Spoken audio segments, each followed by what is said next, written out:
योग्य पद्धतीमध्ये त्या गोष्टी त्या भक्तीपर्यंत घेऊन जाणं, त्या भक्तीला या साधकापर्यंत घेऊन येणं, हे सद्गुरु कृपेचं काम असतं. आणि सद्गुरु कृपा ही गरज. सद्गुरूंची कृपा झाली असता भक्ती, अर्थात तिचं दुसरं नाव शक्तिपात योगामध्ये तिला कुंडलिनी म्हणायचं. ती कुंडलिनी उद्धृत होते, ती जी जीवाला जन्मतःच प्राप्त असलेली. असा कोणताही जीव नाही की ज्याच्यामध्ये कुंडलिनी महाशक्ती, महाविद्या, जगदंबा, जगन्माता, जगतपालिनी नाही. असा कोणताही जीव नाही. प्रत्येक जीवस्थित ती आहे. ती आहे म्हणून व्यवहारही चालतो, ती आहे म्हणून प्रपंचही चालतो, ती आहे म्हणून परमात्मा. ती जर काढून टाकली तर प्राणालाही आधार नाही. प्राणही त्या ठिकाणी संपला. प्राण गेल्यानंतर शरीर कोणत्या अवस्थेला जातो, त्या पद्धतीमध्ये कुंडलिनी नाही म्हणलं की विषय संपला सगळा. जगदंबरच संपत सगळं. कारण का तिनेच निर्माण केलेलं आहे सगळं. आणि तीच नाही म्हणले की सगळं संपलं. ज्या अर्थी हे सगळं दिसतं, ज्या अर्थी हे सगळं आहे, ज्या अर्थी या सर्व गोष्टींचा अनुभव आपण घेतो, त्या अर्थी ती कुंडलिनी शक्ती प्रत्येक जीवाच्या ठिकाणी उपस्थित आहे. आपण व्यवहारही करतोय, प्रपंचही करतोय, थोडा फार का होईना आपण परमार्थही करतो आहे. भक्त जरी नसलो तरी अभक्त नाही इतकं तरी म्हणता येतं का नाही? आम्ही देव नाही पण असुर नाही हे ठामपणे आम्हाला सांगताय. ही गोष्ट आहे का नाही? म्हणजे याची अनुभूती आपण प्रत्येक क्षणी घेत असतो. ती अनुभूती देण्याचं काम कुंडलिनी महाशक्ती करत असते, कुंडलिनी जगदंबा करत असते, जगन्माता करत असते. ते कुंडलिनी जगदंबा चैतन्य चक्रवर्तीची शोभा, त्या परमेश्वराची ती शोभा आहे. परमेश्वराचा प्रपंच विस्तार, परमेश्वराचा लीला विस्तार करण्याचं सामर्थ्य तिच्या अंगी आहे, तिचं ते कार्य आहे. त्यामुळे परमेश्वराची अनुभूती येणं, परमेश्वराच्या कृपेची अनुभूती येणं, परमेश्वर दिसणं, परमेश्वराची प्राप्ती होणं, या सर्व गोष्टींची नियंता म्हणून कुंडलिनी महाशक्ती जगदंबा असते. सद्गुरु कृपा काय करते? हीच भक्ती, हिची स्वयंप्रतिष्ठित आहे. कुंडलिनी निर्माण कोणीच करू शकत नाही. जीव निर्माण झाला, जीव अनादी, जीवासोबत आलेली कुंडलिनी, ती ही अनादीच आहे. तिची निर्मिती कोणी केली? हे निर्माण न होणाऱ्या गोष्टी स्वयंभू आहे. या स्वयंभू गोष्टींची, स्वयंभू असणाऱ्या गोष्टींची प्रतिष्ठा असते, निर्मिती असते. ती काय असते? की त्याचं दर्शन असतं, की त्याची अनुभूती घ्यायची असते. तर त्याची अनुभूती घ्यावी. समोर एखादी वस्तू आहे म्हणल्यानंतर ती उपस्थित आहे, पण ती वस्तू नाही म्हणायचं आणि परत आहे म्हणायचं, हा मूर्खपणा. ती आहे ना, दिसते ना, आता तिचा अनुभव घेणे हीच गोष्ट शिल्लक आहे. आणि अनुभव काय असतो? दिसली ही गोष्ट आहे, कळलं की अनुभूती घ्यायची. त्या गोष्टीचं ज्ञान, त्या गोष्टीची अनुभूती घेणं हे काम. सद्गुरु कृपा काय करते? सद्गुरु कृपा या सर्व गोष्टींची अनुभूती देते. अनुभव दान करण्यामध्ये, स्वात्मानुभव दान करण्यामध्ये समर्थ असतात. आत्मोपदेशेना संख्य शिष्य उद्धारण विचारद. स्वतःच्या आत्मोपदेशाने उद्धरण करतात. मग उद्धरण करतात म्हणजे काय करतात? सद्गुरु राये कृपा मज केली, निज वस्तू दाविली माझी मज. कुठे आहे? माझीच गोष्ट मला दाखवून दिली. सद्गुरुनाथ काय? सद्गुरुनाथ ते करतात. सद्गुरु कृपा ह्या महान असणाऱ्या गोष्टींची अनुभूती करून देतात. आणि त्या महान असणाऱ्या गोष्टींची अनुभूती सद्गुरु गुंडा करताना नाथ संप्रदायी साधू, नाथ संप्रदायाचे नाथ सद्गुरु चुडामणी महाराज यांना पाहता क्षणी त्यांच्या हस्तस्पर्शाने, नेत्रकटाक्षाने, कृपादृष्टीने, त्यांच्या आलिंगनाने, त्यांच्या वचन सामर्थ्याने सद्गुरूंना गोष्ट अनुभूती. या अनुभूतीमध्ये वारंवार भरत असताना ही भक्तीचा उद्भव अंतःकरणात आला. त्यावेळी महाराजांना उपदेश सद्गुरू करू लागले. इतर अनेक साधनं सांगितली. सर्व साधनांचा, सर्व सिद्धींचा, सर्व विद्यांचे दाता अर्थात चूडामणी. चूडामणी या शब्दाचा अर्थच आहे की त्यांच्यापाशी सगळंच आहे. जे जे म्हणून मनात इच्छा निर्माण करावी त्या त्या कृती पुरवण्याचं सामर्थ्य त्यांच्या ठिकाणी होतं. जी विद्या पाहिजे आहे ती इच्छा व्यक्त केली की ती देणारे ते होते. असे चूडामणी महाराज मार्गाला सांगतात की इतर अनेक विद्या आहेत, पण आपणास या कोणत्याही विद्येची गरज नाही. आपण फक्त भजन मार्गी राहा, भजन करा. सर्व विद्या आपल्याला करण्याची प्राप्त होतील. सर्व विद्या आपल्याला प्राप्त होतील. शिवादेश हा तुमच्यासाठी मला झाला. तुम्हाला पाहता क्षणी नाथ संप्रदायाचा वृक्ष बहरला.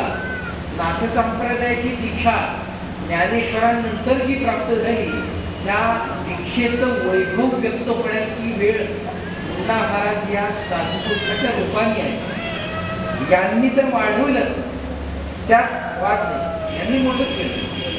महाराजांचं जे कार्य आहे ते महाराजांचं कार्य मिळालं. महाराजांचं कार्य भजनाचं कार्य, महाराजांचं कार्य भक्तीचं कार्य, महाराजांचं कार्य श्रद्धेच आहे. महाराजांचं कार्य भक्तिपाठाचं, दर्शन स्पर्शन मात्रे जडजीव उद्धरण करण्याचं कार्य. सगळ्यांशी आहे येथे अधिकार हे दाखवून देण्याचं कार्य. काळ वेळ नानो उच्चारिता नाही, दोन्ही पक्ष पाही उद्धरती याचा अनुभव देण्याचं कार्य. मुखी नाम हाती मोक्ष याचा अनुभव देण्याचं महाराजांचं कार्य. इतकं श्रेष्ठ कार्य महाराजांचं. त्या कार्याची जाणीव चूडामणी महाराजांना पाहता कळलेली. म्हणून दिव्य अशा दीक्षेची प्राप्ती, दिव्य अशी दीक्षा सद्गुरू चूडामणी महाराजांनी मुंडा महाराजांना.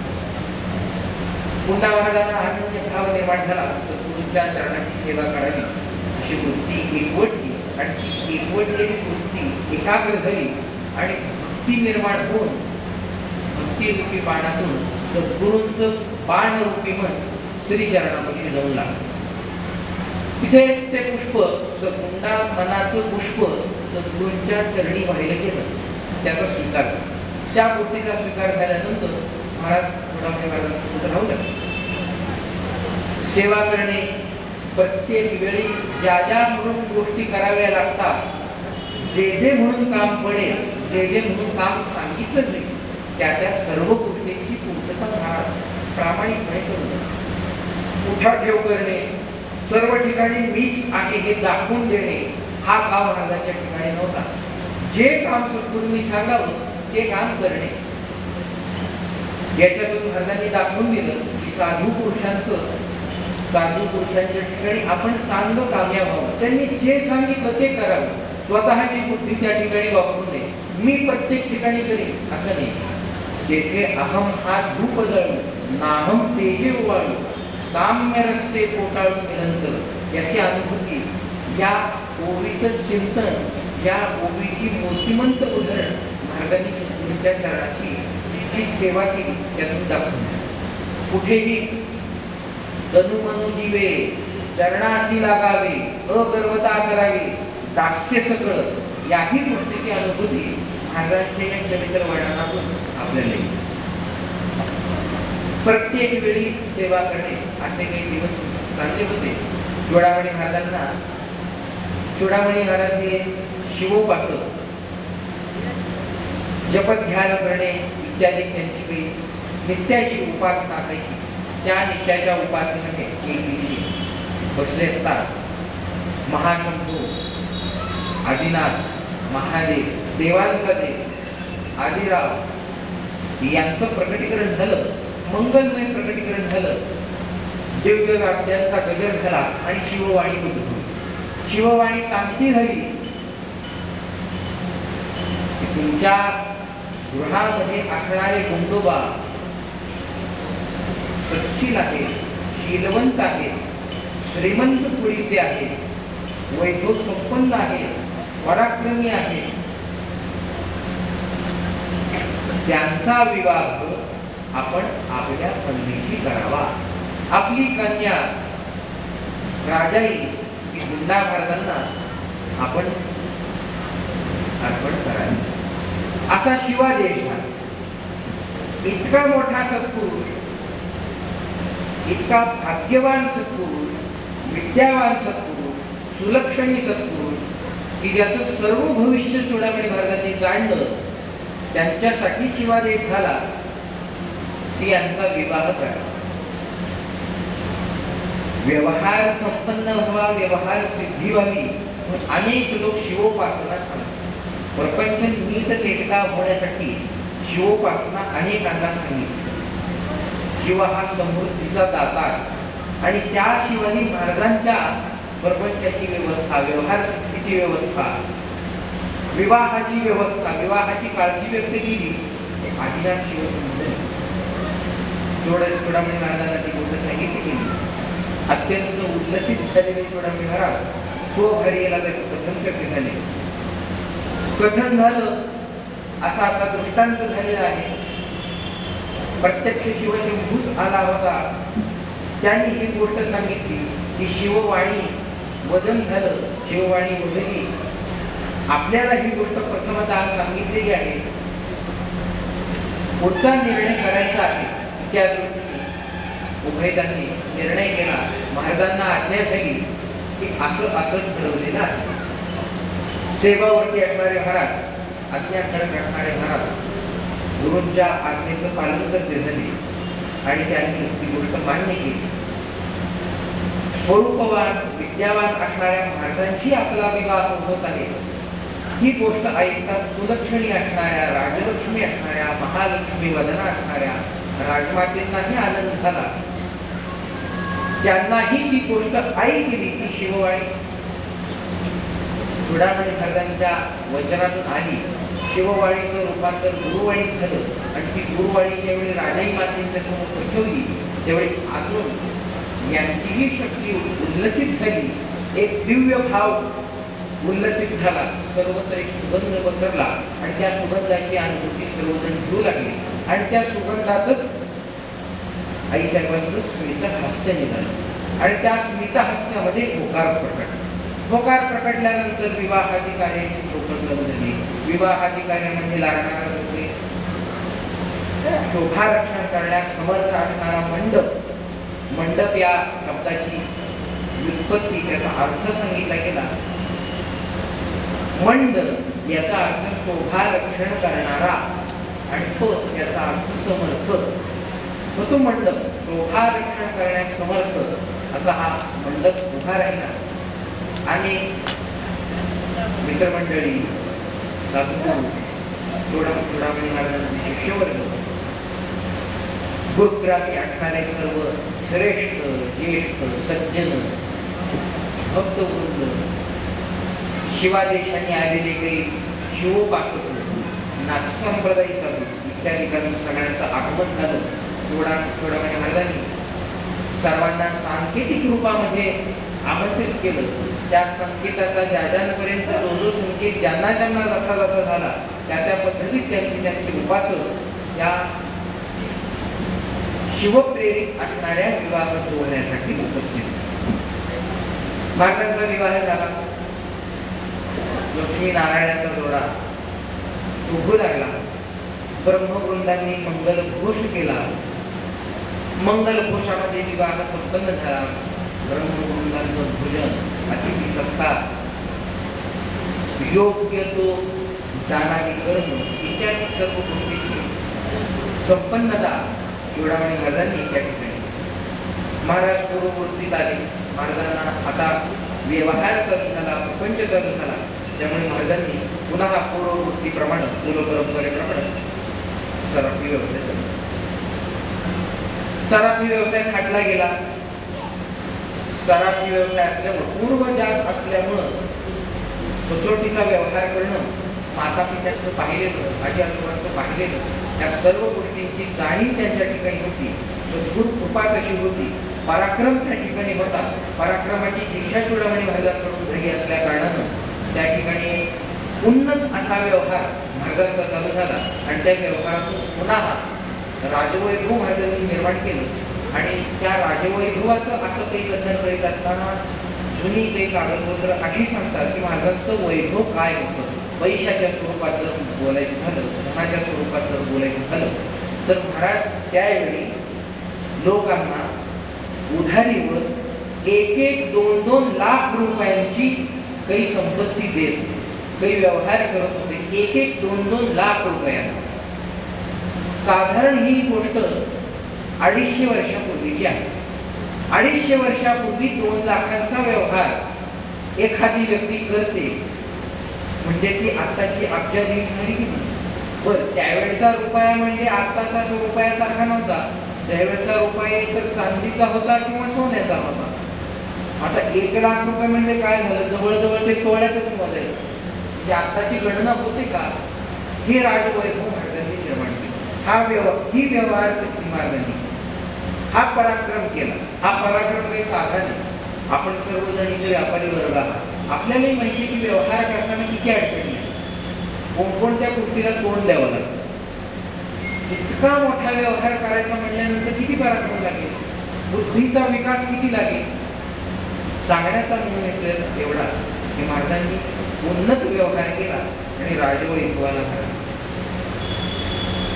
पुढे काही दिवस तसेच चालू झाले, पण महाराजांचं दररोज श्री चरणाशी येणं, सद्गुरूंच्या चरणाचं वंदन करणं, त्या गुरूंचं वंदन करून मातीची धूल लावणं, चरणधूल लावणं, इथली काही जी सेवा असेल, कीर्तनादी कार्यक्रम असतील, भजनादी कार्यक्रम असतील, ज्या ज्या उपासना चालत असतील त्या त्या सर्व उपासनेमध्ये सहभागी होणं, या सर्व गोष्टी महाराजांच्या चालू झाल्या. एक दिवशी प्रकृती भावधारण केलेले जोडावणे महाराज स्वच्छंद वृत्तीने निघाले.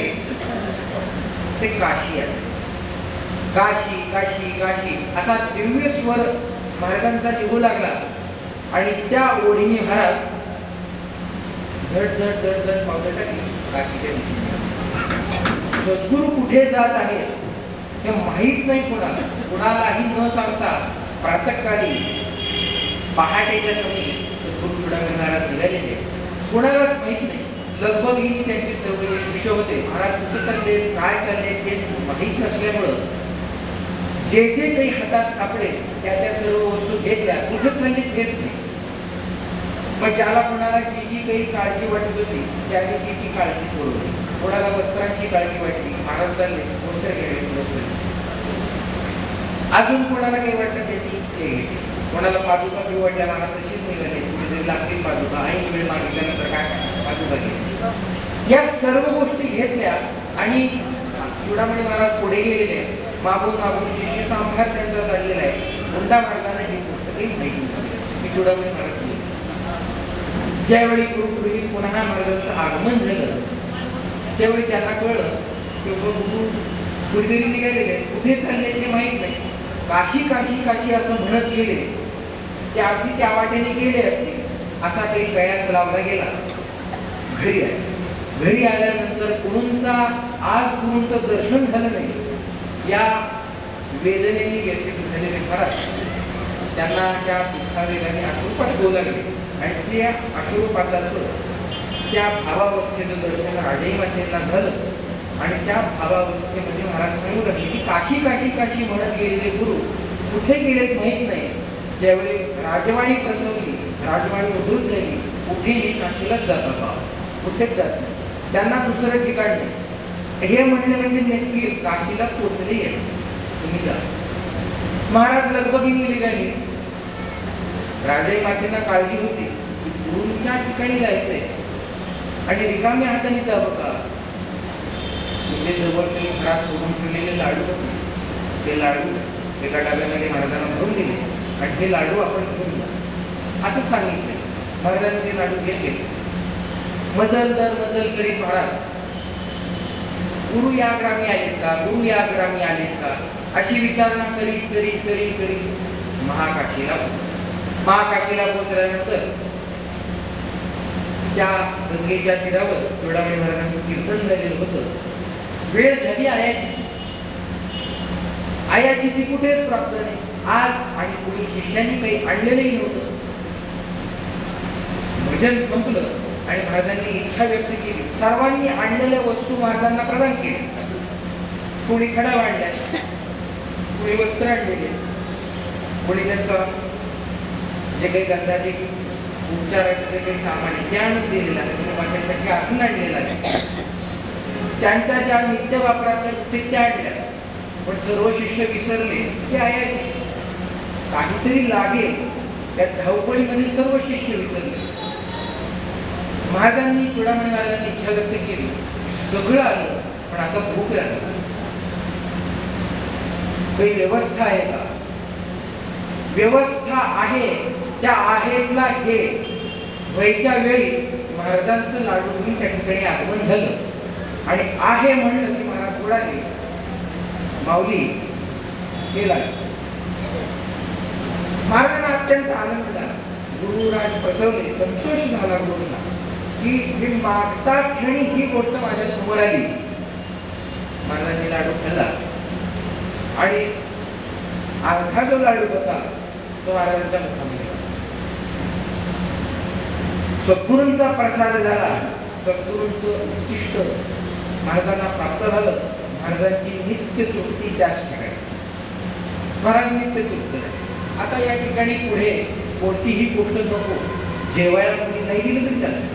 आणि सद्गुरू राजांनी आज मला ठरवलं, सद्गुरूंनी माझ्या भोजनाची चिंता केली, आता कोणी नाही केली तरी चालेल. विषय संपला, सगळ्याच गोष्टी तिथे संपल्या.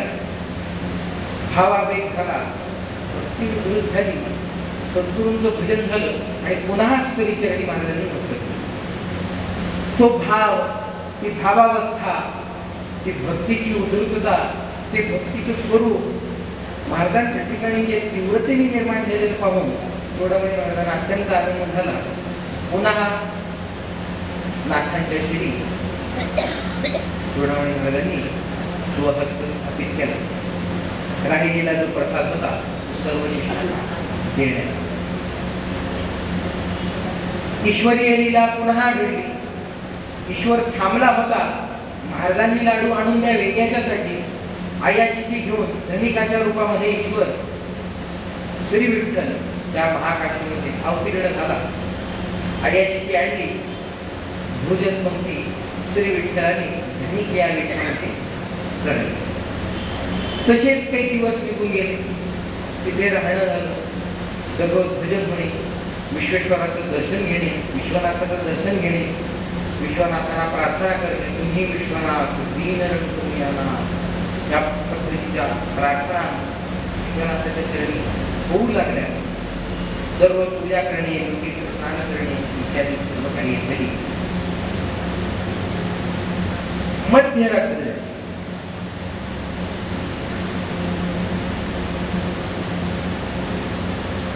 सर्वजण शिष्य समुदाय चुडामणी महाराजांचा दिवसभर केलेल्या परिश्रमाच्या थकव्यामुळे आराम केला.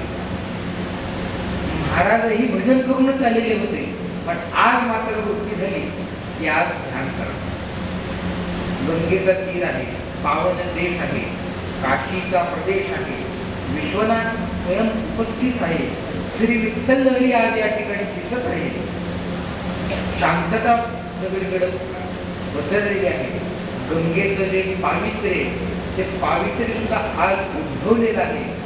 चंद्र शीतल प्रकाश देत आहे, अमृत वर्षिणी प्रकाश येत आहे, चांदणं पसरलेलं आहे, मंद मंद असा सुगंध पुष्पांचा येऊ लागलेला आहे. पक्ष्यांचा चिवचिवाट, पक्ष्यांचा कलर सगळा थांबलेला आहे. सगळीकडे अगदी निरव शांतता झालेली आहे. महाराज बसले आणि आज ध्यान. चुडामणी महाराज ध्यानाला बसले आणि आज शिवाच्या नगरीमध्ये श्री विठ्ठलांनी सद्गुरूंच्या ध्यान माध्यमातून शिवनगरीचं दर्शन घेण्यासाठी श्री विठ्ठल स्वतः पंढरी सोडून आलेला श्री विठ्ठल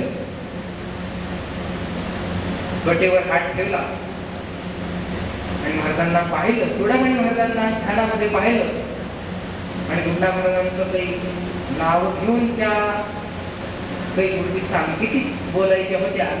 याच्यामुळं न आवडता श्री विठ्ठलाचे स्वतःच्या कटेवरचे हात निघाले आणि वर झाले. हे सद्गुरू, हे चुडामणी गुरु, मी पोह्यासाठी, कच्च्या पोह्यासाठी सुदाम्याला सुवर्ण नगरी दिली, सुदामा नगरी दिली, ब्रह्मत्व प्रदान केलं. हा तुमचा शिष्य मुंडा महाराज यांनी तर तुम्हाला प्रत्यक्ष लाडू करत, यांच्यासाठी तुम्ही काय करा अशी श्री विठ्ठलवाणी झाली. आणि विठ्ठल म्हणतो यांना नाथसंप्रदायाची दीक्षा, यांना स्वतःचा अनुभव द्या, स्वात्मानुभव द्या, स्वात्मानुभव दान करण्यात समर्थ करा अशी विठ्ठलवाणी झाली. श्री विठ्ठलाचं शिवनगरीमध्ये झालेलं दर्शन याने विठ्ठल स्वरूप झालेले चोडामणी महाराज शिवभजन करीत ध्यानावस्थेतून बाहेर. विठ्ठलाचा आदेश शिवाच्या प्रसादाला झाला. यांनी अत्यंत हर्षित झालेले चोडामणी महाराज मुंडा महाराजांना बोलवते झाले. या या स्वतः त्यांना बोलवलं. महाराज एका ठिकाणी बसलेले होते. महाराज तर झोपलेले नव्हते, कारण त्यांनाही जाणीव निर्माण झाली होती काहीतरी आज एक वेगळा दिवस आहे, आजची रात्र ही वेगळी आहे, आज ही रात, आज हा काळोख संपण्यासाठी म्हणून मला जागृत राहायचं, बाकीचं काही. आज अंधकाराचा नाश करणाऱ्या सद्गुरूंची कृपा आज होते आहे अशी काही दिव्य अनुभूती, दिव्य जाणीव महाराजांना झाली. त्यामुळे महाराजांना काही निद्रा आली नाही. निद्रा देवी जी अंधकार रूपी असणारी निद्रा आहे, अज्ञान रूपी असणारी जी निद्रा आहे, ती निद्रा सद्गुरूंची कृपा आज होणार आहे, या कालावधीत होणार आहे, ही जाणीव तिला निर्माण झाल्यामुळं भयाने ती स्वतःच पडली. महाराजांना निद्रा झाली. महाराज जागृत अवस्थेत बसलेले आहे.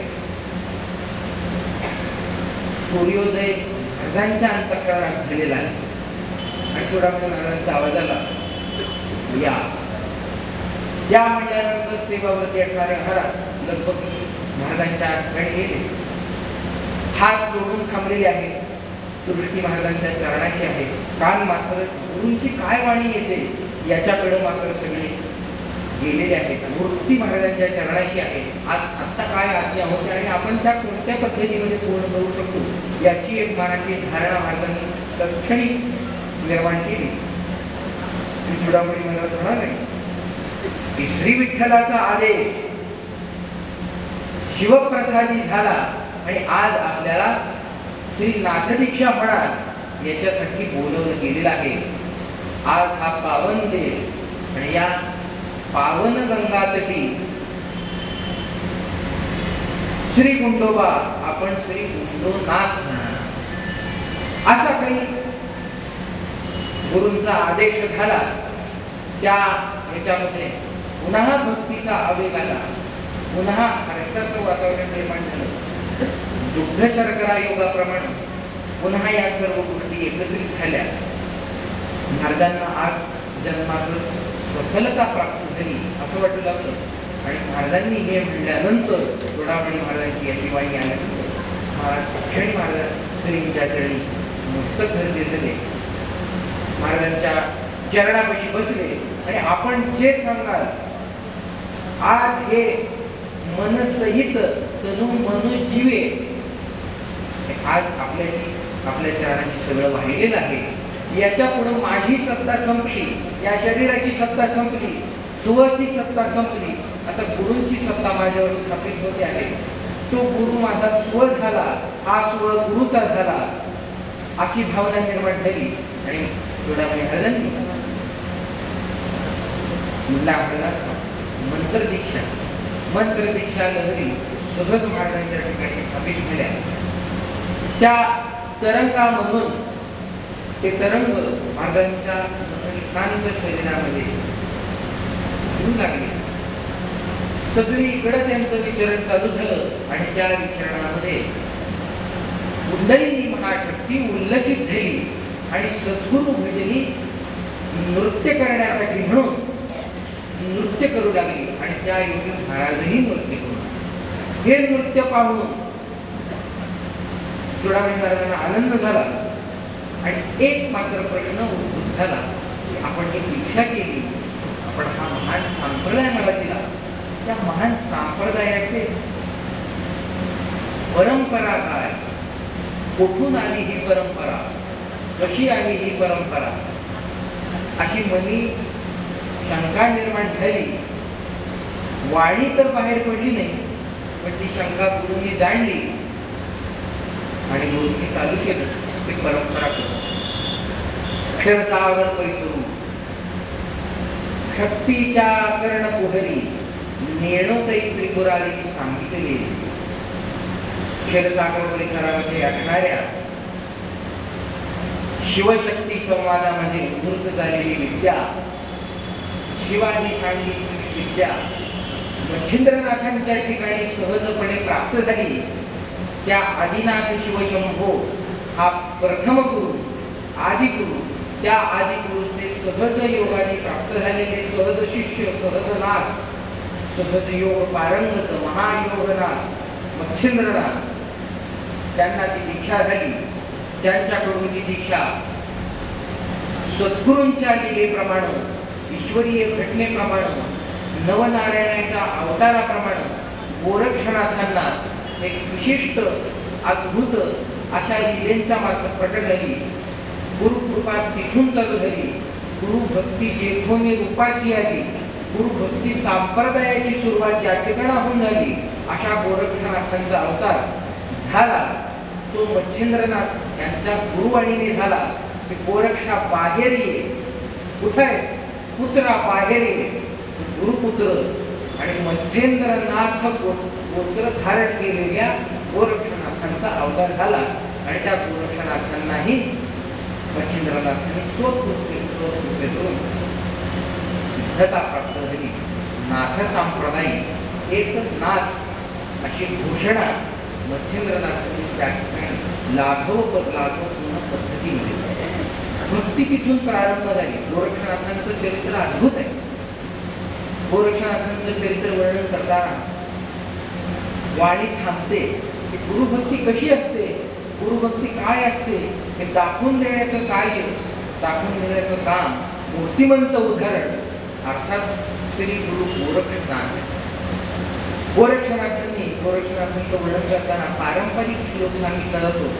गुरुभक्ती जेथून रूपासी आली, हा सिद्धी ज्यापासून व्यक्त झाली, असा धावतो साधण्या दीन काजा, नमस्कार माझा श्री गोरक्षनाथ. तू गुरुभक्ती कुठून आली, त्याला रूप कुठून भेटलं, तर ते गोरक्षनाथांचं कार्य. गोरक्षनाथांनी जे सांगितलं तिथून गुरुभक्ती निर्माण झाली. भक्तीला गुरूंच्या सेवेचा अलंकार कोणी घातला, सालंकृत कोणी केलं, तिचा शृंगार कोणी केला, तर श्री गोरक्षनाथ हे एकच नाव येतं की जे गुरुभक्तीचे प्रथम आचार्य, ते प्रथम आचार्य ते गुरु गोरक्षनाथ. त्या गुरु गोरक्षनाथांना सहज संजीवनी मंत्राची सिद्धी प्राप्त होती. त्या संजीवनी मंत्राच्या सहज झालेल्या प्रयोगातून गहिनीनाथांचं प्रकटीकरण झालं. त्या गहिनीनाथांना एका शेतकऱ्याच्या घरामध्ये देऊन गोरक्षनाथ गेले आणि पुन्हा काही वर्षांनी त्या गावी आले. ते गहिनीनाथांना सद्गुरू गोरक्षनाथ या गुरुभक्ताचा श्रेष्ठ आचार्यांच्या स्पर्शामुळे निर्माण झालेले गहिनीनाथ, त्यांना एकच प्रश्न भेडसावत होता की आपण आलोय कुठून तरी वेगळ्या ठिकाणाहून, एका दिव्य ठिकाणाहून आलोय आणि सापडलो या भवामध्ये, आणि या भवातून जायचंय, गुरु सापडत नाही, गुरु नाहीये. त्यामुळे व्यग्र वृत्ती निर्माण झालेली होती. आणि त्या व्यग्र वृत्तीमध्ये प्रत्येक वेळी काहीतरी हे म्हणलं की आहे, म्हणले की नाही म्हणायचे, आणि नाही म्हणले की आहे म्हणायचे. ही त्यांची स्वच्छंद वृत्तीच झाली. एखादी गोष्ट करायची हे म्हणले की ते नाही करत, आणि जी गोष्ट नाही करायची म्हणून सांगितली ते करायला प्रवृत्त होणार. याच्यामुळं प्रत्येक वेळी ते स्वतःच्याच कामात असायचे आणि याच्यामुळे ते गावात राहून वानप्रस्थी झालेली. असे गहिनीनाथ स्वतःच्या शेतामध्ये काम करीत असतात गोरक्षनाथांच्या नजरेत पडले. संजीवनी विद्येच्या उपयोगातून यांचं प्रकटीकरण स्वहस्ते झालेलं आहे हे गोरक्षनाथांना लक्षात आलं. महाराजांनी काही प्रश्न केला. प्रश्न झाल्यानंतर गहिनीनाथांनी स्वतःच जे काही प्रश्न होता तो मांडला. तो मांडल्यानंतर त्याच्यावर समाधानकारक असणारं उपासना रूप असणारं उत्तर गोरक्षनाथांनी सांगितलं की जे मनी येईल ते करू नये. आता सज्जन्य भाव गुरुवाक्याने तीच उपासना झाली आणि ती उपासना अत्युच्च कोटीला गेली आणि स्तब्धता निर्माण झाली, समाधी मार्गाला लागली आणि सातत्याने 12 वर्ष त्या ठिकाणी गेल्यानंतर पुन्हा सद्गुरूंची स्वारी, पुन्हा राजदरबारी गहिनीनाथांपाशी आली आणि सद्गुरू राजे त्या ठिकाणी पाहताक्षणी लक्षात आलं की यांची साधना सुटून मस्तकी हात ठेवला आणि आज गहिनीनाथांचं प्रकटीकरण नाथसाम करतात. तेच गहिनीनाथ एका गुहेत बसलेले असताना व्याघ्र भयानी ज्ञानेश्वरादी धावंड अरण्यामध्ये धावत होते. समोर भाग आलेला आहे, त्या भागापासून रक्षण व्हावं असं हे महादेवाचे अवतार निवृत्तीनाथ, महाविष्णूचे अवतार ज्ञानेश्वर महाराज, ब्रह्मदेवाचे अवतार सोपान काका महाराज, आदिशक्तीचा अवतार मुक्ताबाई हे व्याघ्र भयाने लीला करीत अरण्यामध्ये विचरण करू लागले. आता व्याघ्र भयानी ह्यांनी पळावं का ह्यांच्या भयानी व्याघ्राने पळावं, काय चालू होतं कोण असतं. वर्णन असं आहे की व्याघ्र भयानी हे आले. आता तो व्याघ्र कोणता होता कोण असतो, 4 पायाचा व्याघ्र होता की अजून कोणता व्याघ्र होता माहित नाही, का ह्यांनीच निर्माण केलेला व्याघ्र होता. व्याघ्र भयानी निवृत्ती महाराज धावत होते. दोघही ज्ञानेश्वर महाराज एका बाजूला गेले, निवृत्तीनाथ दोघही जाता जाता निवृत्तीनाथ जाता जाता त्या गुहेत प्रवेश करते. गुहा कोठे होते, अरण्यातली गुहा. आत कोण आहे माहित नाही. व्याघ्र भयानी पळणारे निवृत्तीनाथ, व्याघ्र राहतो कुठे, गुहेत राहते. व्याघ्र भयानी पळणारे निवृत्तीनाथ गुहेत गेले. कशासाठी, आता तिथून व्याघ्रापासून रक्षण होणारे का व्याघ्र भय वाढणारे, ह्याला म्हणायचं लीला, ह्याला म्हणायचं व्याघ्र उग लाघव पूर्ण केलेली त्यांनी लीला. एक तो त्या जीवाचा काहीतरी उद्धार व्हायचा होता, त्या व्याघ्राचं काहीतरी मोठं पूर्वकर्म होतं की जो निमित्त झाला निवृत्तीनाथ आणि गहिनीनाथांच्या भेटीत, त्याच्याने त्याचा मोक्ष झाला. गुहेमध्ये निवृत्तीनाथांचं आगमन झालं. गहिनीनाथ धनी पेटून बसलेले पाहिले. दोघांचाही नेत्रमिलन झाला, नेत्रमिलन झालं. त्या नेत्रमिलनातूनच हर्षोल्हास प्रगटला. नाथ संप्रदायी साधू गाठ पडला. त्यांनी गहिनीनाथी विकसित झाले. त्यांना जवळ बोलवलं. गुरुभाव निवृत्तीनाथांच्या ठिकाणी गहिनीनाथांना पाहता क्षणिक झाला. चरणावर मस्तक आलं. गहिनीनाथांनी स्वतःची पूर्ण कृपा त्यांच्यावर केली आणि स्वतःच्या आसनावर निवृत्तीनाथांना स्थापित केलं आणि गहिनीनाथ तीर्थयात्रेच्या निमित्ताने म्हणून भ्रमण करीत गेले. धुनी पेटलेली आहे. गहिनीनाथांनी नाथसिंहासन प्रदान केलेलं आहे. त्या नाथसिद्ध सिंहासनावर बसलेले श्री निवृत्तीनाथ ध्यानमग्न अवस्थेत बसलेले आहेत. समाधी लागलेली आहे.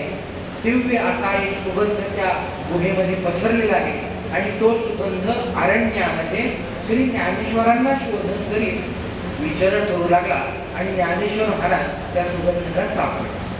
तो सुगंध ज्ञानेश्वरांनी घेतला आणि दादा कुठे आहे, दादा कुठे आहे असं करणारे महाराज त्या सुगंधाचा मागोवा घेत त्या गुहेमध्ये आले. आणि आज ज्याला आपण दादा म्हणतो, ज्याला आपण आरेतुरी बोलतो, ज्याच्या आपण काहीतरी हट्ट करून मागं लागतो, ज्याच्या आपण खांद्यावर बसतो, ज्याला आपण काठीला घेऊन मागं लागतो, असे हे जवळचे असणारे निवृत्ती दादा ते दिव्य वैभव महाराजांनी पाहिल्यानंतर ज्ञानेश्वरांना गुरुभाव जागृत झाला आणि लक्षात आलं की हेच ते गुरु की ज्यांच्या प्रतीक्षेमध्ये मी होतो आणि ज्याच्यासाठी माझा अवतार झाला, ते अवतार कार्य सिद्ध करण्याचं सामर्थ्य, ते सिद्ध करण्याचं सामर्थ्य प्रदान करणारे हेच ते श्री गुरु आहे. नारळाखाली महाराज निवृत्तीनाथांच्या चरणी लागले. निवृत्तीनाथांनाही ज्ञानेश्वरांना पाहिल्यानंतर लक्षात आलं की हाच नाथ संप्रदायाचा विस्तार करणारा, नाथ संप्रदायाचं स्वरूप सुंदर करणारा, अनेक साधकांपर्यंत नाथ संप्रदायाची उतरणारी ती व्यक्ती, श्रेष्ठ धर्म आज स्वतः अवतीर्ण झाला आणि तो पुढे उभा टाकलेला आहे. आणि मनी इच्छा बाळगतो की मला काहीतरी यांच्याकडून भेटावं आणि मी ते देत नाही. ही गोष्ट योग्य नाही. इथे परीक्षण लीला योग्य नाही. इथे फक्त आणि फक्त गुरुकृपात इच्छेची लीला योग्य आहे. आणि ती लीला निवृत्तीनाथांनी केली आणि ज्ञाननाथांचं प्रकट केलं. ज्ञाननाथांचं कार्य झालं. ज्ञानेश्वरी चांगली वाटली अमृता इत्यादी गोष्टी केल्या, अनंत लीला केल्या. 22 वर्षाच्या कालावधीमध्ये सद्धर्माची प्रतिष्ठा, अनेक साधकांचा उद्धार, अनेक काळपर्यंत चालणारा, अनंत काळापर्यंत चालणारा उद्धार, अनंत काळापर्यंत चालणारी उपासना, अशा त्या ज्ञानेश्वरी भक्तीची प्रतिष्ठा ज्ञानेश्वरांनी स्वतःच्या उपासनेच्या माध्यमातून केली. ज्ञानेश्वर महाराज समाधी. नाथ संप्रदाय थांबतो की थांबत नाही, इथे विचार करण्यात. ज्ञानेश्वरांची दीक्षा घेतलेले अनेक जण ज्ञानेश्वरांपासून नाथ संप्रदाय चालतो. पण ज्ञानेश मन जिथं रंजन करतं, ज्ञानेश मन जिथं थांबतं, ज्ञानेशवाणी जिथं उद्धृत होते, ज्ञानेशवाणी जिथं अत्यंत हर्षाने गायन करते, स्वरगान करते, स्वराभिषेक करते, गान गंधर्वांना लाजवते, देवतेंना लाजवते, तो संप्रदाय मात्र कुठेतरी स्तब्ध झालेला. काय करायला पाहिजे? ज्ञानेश्वरांची कृपा अज्ञात असणाऱ्या स्थळी व्यक्त झाली आणि देव नावाचे सद्गृहस्थ जन्माला. देवी उपासक असणारे देव देवीच्या ठिकाणी अनन्य झाले आणि भवातून पार पडण्यासाठी ज्ञानेश्वरांची कृपा, ज्ञानेश्वरांची लीला प्रकट झाली. आणि लीला प्रकट झाल्यानंतर ती एकच विचार करते, भवातून स्वतः तरून जायचं आणि इतरांना तारायचं. हाच विचार असतो. इह बर सुखदायक असा विचार करणारे हे नाथ संप्रदायी सिद्ध महात्मे असतात. आणि त्या देवांना ही वृत्ती निर्माण झाली आणि देवीच्या ठिकाणी अनन्यता झाली. देवीची अत्यंत कठोर असणारी, अगम्य असणारी, गुरुगम्य असणारी अशी साधना झाली. महादेवी प्रकट झाली आणि सांगती झाली. महादेवीलाही लक्षात आलं की गुरु लीला आहे आणि गुरु लीलेमध्ये आपण हस्तक्षेप करणे योग्य नाही. गुरूंचा अवमान करणे ही गोष्ट महाशक्तीला पटत नाही आणि ती कोणाकडूनही करू देत नाही. मग अशी विचारधारणा करणारी, सद्गुरूंच्या चरणाशी नित्यवास करणारी महामाया सद्गुरु लीला होणार आहे, या गोष्टींनी देवांना सांगती झाली की आपण अलंकापुरी स्थित असणाऱ्या, समाधिस्थ झालेल्या श्री ज्ञानेशपदी जा, तिथे जाऊन उपासना करा. या भवातून तरून जाण्याचा मार्ग ते सांगते. शक्ती उपासक असणारे देव अलंकापुरी प्राप्त झाले. अलंकापुरीचं आज एक वेगळं वैभव निर्माण झालं. एक वेगळ्या नगरी उत्पन्न झाल्या आणि देवांचं अनुष्ठान चालू झालं. वारकरी संप्रदायाची वैदिक सनातन हिंदू धर्माचं प्रत्यक्षीकरण करणारी, भक्तीची प्राप्ती करणारी, भक्तीची उत्कटता दाखवणाऱ्या श्रीमद ज्ञानेश्वरी या दिव्य अशा ग्रंथाची उपासना, या ग्रंथाच्या माध्यमातून श्री ज्ञानेश्वरांची उपासना त्या ठिकाणी चालू झाली. आणि ज्ञानेश्वर माऊलींच्या चरणी स्वभाव कथन देवांनी केलं. स्वभाव कथन झालं. पण ज्ञानेश्वर माऊली ऐकतात का कसे? ज्ञानेश्वर माऊली हे ठरवलं होतं चला थोडा वेळ गेलेला आहे, 300 वर्षाचा कालावधीमध्ये गेलेला आहे. 300 वर्षानंतर हर्षोल्लासाची साधना कोणीतरी करत आहे. त्या हर्षोल्लासाच्या साधनेमध्ये 300 वर्ष गेली, अजून एक 5 मिनिटाचा अवधी द्यावा. 5 मिनिटाच्या अवधीमध्ये काय होणार आहे पाहूया. 5 मिनिटाच्या अवधीमध्ये अधिकार परीक्षण लीलाही होईल आणि त्या अधिकार परीक्षण लीला झाल्यानंतर दिव्य असा माझ्या मनीचा भाव द्यायचा आहे ना. माझ्या मनीचा सुगंध जर कोणाला पाहिजे असेल तर माझ्या मनाप्रमाणे त्यांनी एक गोष्ट करावी. मग अशी काही महाराजांच्या मनामध्ये वृत्ती निर्माण झाली आणि महाराजांनी ठरवलं की पाहू किती उत्कटता आहे, ज्ञानेश्वरी उपासनेची किती उत्कटता आहे. असा ज्ञानेश्वर महाराजांनी आग्रह धरला आणि देवांना ही गोष्ट काही सहन झाली नाही. आणि सहन न झालेले देव ज्या वाणीने मी ज्ञानेश्वरांचं गायन केलं, ज्या वाणीने मी ज्ञानेश्वरीची उपासना केली, ज्या वाणीने कंठस्थ ज्ञानेश्वरी केली, ज्या ज्ञानेश्वरीच्या प्रत्येक ओळीचा अभिषेक ज्ञानेशांच्या चरणी केला, त्याच्याने ज्ञानेशी दर्शन होत नाही, ज्ञाननाथ त्याच्याने प्रकट होत नाही. अर्थात ज्ञानेश्वरीमध्ये दोष नाही, या वाणीचा दोष आहे.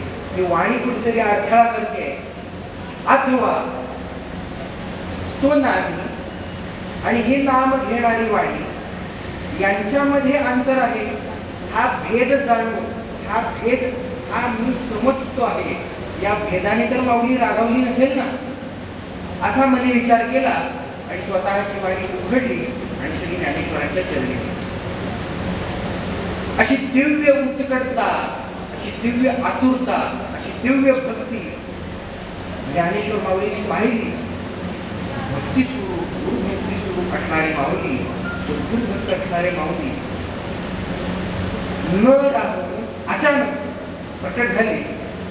स्वसामर्थ्याने वाणी जिव्हा पुन्हा प्रतिष्ठित केली आणि देवानी त्याची आत्मस्थापित केला आणि देवनाथांचं प्रकट केलं. देवनाथ कृपे करून महाकाशी स्थित देवनाथांना शिवाची आज्ञा झाली. आज तुम्हाला एक सद्गुरू उपासक भेटणार आहे. चूडामणी महाराजांना शिवादेश झाला की आज आपल्याला सद्गुरूंची कृपा होणार आहे. या दृष्टीने ते मिलन झालं ते काशी विश्वेश्वराच्या ठिकाणी आणि देवनाथ आणि चूडामणीनाथ यांचं त्या ठिकाणी मिलन झालं. स्वभाव गेला. स्वभावाचं दर्शन, देवनाथांच्या भावाचं दर्शन चूडामणी महाराजांनी घेतलं आणि चूडामणी महाराजांच्या भावाचं दर्शन देवनाथांनी घेतलं. कृपेचा वर्षाव झाला आणि तो कृपेचा वर्षाव झाल्यानंतर त्याच्यामध्ये सुस्नात झालेली चूडामणी नाथ संप्रदायी प्रतिष्ठित झाली. या संप्रदायाचं वर्णन हा दिव्य संप्रदाय असा आहे, यांच्या कृपेमुळे मी या ठिकाणी आलेलो आहे. आणि असा या दिव्य संप्रदायामध्ये, या नाथ संप्रदायामध्ये, देवनाथांच्या संप्रदायामध्ये, ज्ञाननाथांच्या संप्रदायामध्ये, नाथ संप्रदायामध्ये, गुरुशक्तीच्या गुरुभक्तीच्या संप्रदायामध्ये ज्ञानेशांचं मन जिथं उल्लसित होतं, त्या भजन संप्रदायामध्ये आज आपला स्वीकार केला गेला. श्री विठ्ठला देशाने आपला स्वीकार झाला. याच्याने मी उल्लसित झालो, याच्याने मी आनंदित झालो. ही आपली परंपरा. ती सांगताना महाराज आदिनाथ, नक्षत्रनाथ, गोरखनाथ, दिगनाथ, ज्ञाननाथ, देवनाथ, चूडामणीनाथ आणि आज प्रकटले ते गुरुनाथ. त्या श्री गुंडोराखांचं हे दीक्षेचं चरित्र या ठिकाणी महाराजांना दीक्षा झाली. तेथून पुन्हा महाराज गुरुग्रामी आले. गुरुग्रामी पूर्व भक्ताची वृत्ती कशी असते, नको ब्रह्मज्ञान, आत्मस्थिती भाव, मी भक्त तू देव आहेस. ब्रह्मज्ञान झालं, मायेचा प्रभाव संपला, पण भक्त आहे. पण तिथं हे संपलं. आता ज्ञानोत्तर भक्ती महाराजांची झाली. महाराज ज्ञानोत्तर भक्ती प्रेरित झाले आणि चूडामणी महाराजांची पूर्ववत असणारी सादृश्य परंतु ज्ञानोत्तर अशी भक्ती करू लागली. इतरांना काय झालं काहीही कळलं नाही. जे गुंडोबाण टोपी घालून महाराजांच्या ठिकाणी हात जोडून उभे होते ते तसेच उभे आहेत. पण फरक किती पडलेला आहे, आज पूर्वी नाथ संप्रदायामध्ये नाही आणि आज एक नवनाथी नाही. बाहेरून फरक नाही, आत प्रवेश केला तर एक दिव्य संप्रदाय दिसेल. आत प्रवेश केला तर गुरुभक्ती जागृत झालेली दिसेल. आत प्रवेश केला तर ठाव लागणार नाही यांच्या वृत्तीचा. आत प्रवेश केला तर माया हात जोडून उभी आहे हे दिसेल. माया तव गुण प्रेम धरोनिया चांगली इच्छती निज पदी सेवा अक्रिय सर्वांगी, या गोष्टीचं दर्शन त्यांच्या ठिकाणी. अशा या बुद्धनाथांचं प्रकटीकरण श्री चुडामणी महाराज यांच्या कृपेने झालं. गुरुपुरांनी आले आणि पूर्ववत सेवा होती, गुरु सेवा होती महाराज. बाकीचं चिंतन